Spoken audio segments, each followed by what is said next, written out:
Hello friends, நாம் இன்றைக்கி பார்க்க போகிற டிப்ஸ் பார்த்தீங்கன்னா, இன்ஸ்டன்ட் காஃபி யூஸ் பண்ணக்கூடியவங்க வீட்டில் வந்து பார்த்தீங்கன்னா, ஒரு காமனான விஷயம் பார்த்தீங்கன்னா, ஃபஸ்ட் டே நம்ம வாங்கும்போது இருக்கக்கூடிய அந்த கன்சிஸ்டன்சியாக இருக்கட்டும், அது காஃபியோட ஃப்ளேவராக இருக்கட்டும், எண்டு வரைக்கும் இல்லைன்றதான் ஒரு இதுவாக இருக்கும். அதை கிளியர் பண்ணுற மாதிரி தான் இன்றைக்கி நம்ம பார்க்க போகிறோம். இன்ஸ்டன்ட் காஃபி பொடி வாங்கின உடனே அதை ஒரு ஏர்டைட் கண்டெய்னரில் நீங்கள் மாற்றிக்கோங்க. இந்த மாதிரி ஒரு டிஷ்யூ எடுத்துக்கோங்க. இந்த டிஷ்யூ பேப்பரை வந்து பார்த்தீங்கன்னா, ஒரு 4 8 எவ்வளோ சின்னதாக மடிக்க முடியுமோ அந்த அளவுக்கு நீங்கள் மடித்து எடுத்துக்கோங்க.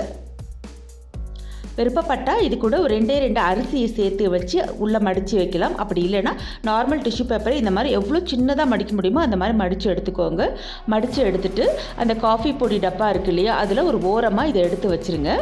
ஓரமாக வச்சிட்டிங்கன்னா உங்களுக்கு எடுக்கக்குள்ள ஈஸியாக இருக்கும்.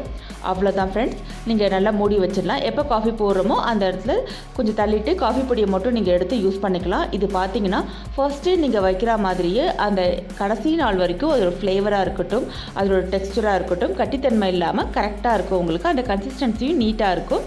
இந்த டிப்ஸ் ட்ரை பண்ணி பார்த்துட்டு எப்படி இருக்குன்னு சொல்லுங்கள். Thank you. Thanks for watching the recipe.